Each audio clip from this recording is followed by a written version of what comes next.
रामधारी गुप्ता खंड 2 100 शब्द प्रति मिनट। डिक्टेशन स्टार्ट करते हैं 5 सेकंड बाद।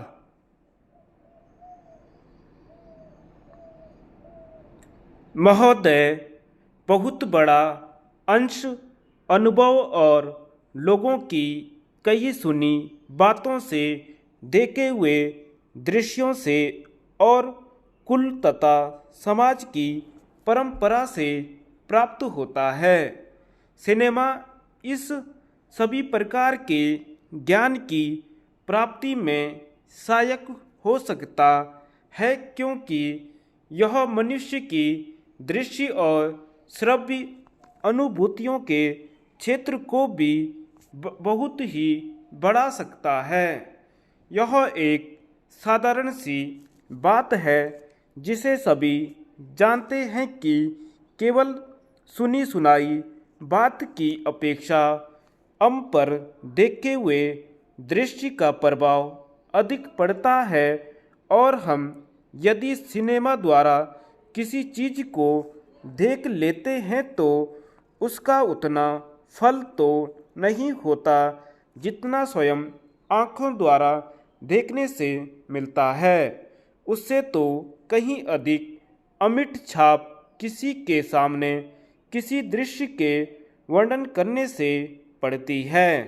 मन बहलाव के भी साधन कितने ही प्रकार के होते हैं।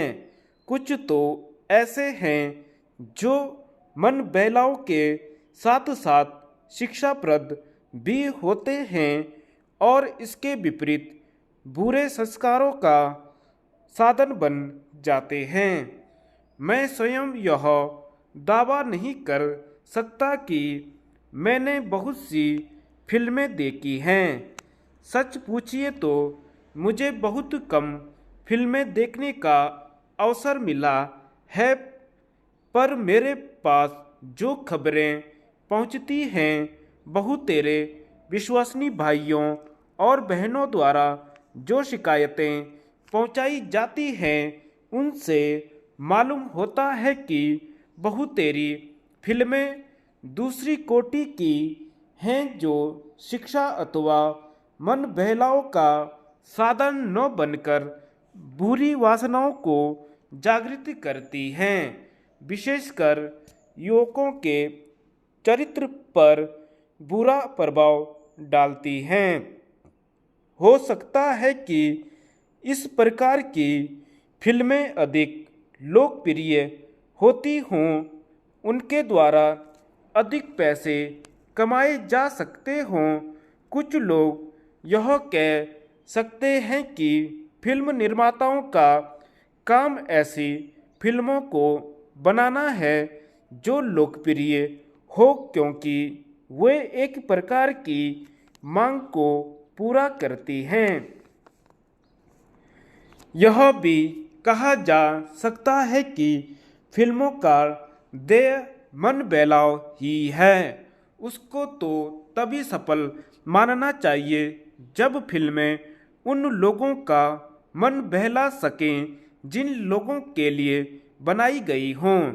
ये सब बातें बहस के रूप में कही जा सकती हैं, पर मैं चाहूँगा कि कोई भी सिनेमा हो अथवा फिल्म के बनाने वाले हों, वे यदि अपना कर्तव्य समाज सेवा समझते हैं, और उन्हें ऐसा समझना भी चाहिए, तो उन सब के लिए ये सब बातें यदि अग्राह्य नहीं तो गौण अवश्य हैं, और उनका मुख्य उद्देश्य तो सेवा ही होना चाहिए।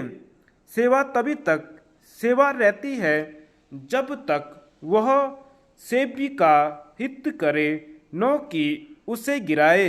इसलिए मैं चाहूँगा कि फिल्म बनाने वाले इस पर विचार करें कि उनका उद्देश्य क्या है। उद्देश्य सेवा ही होना चाहिए, और सेवा के साथ साथ यदि धनोपार्जन भी हो जाए तो निर्दोष है। यदि धनोपार्जन ही उद्देश्य हो और सेवा न हो तो वह अग्राह्य होना चाहिए।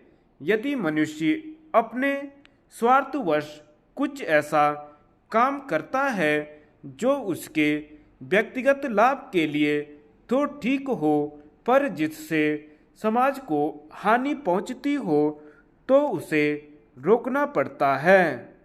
धन्यवाद।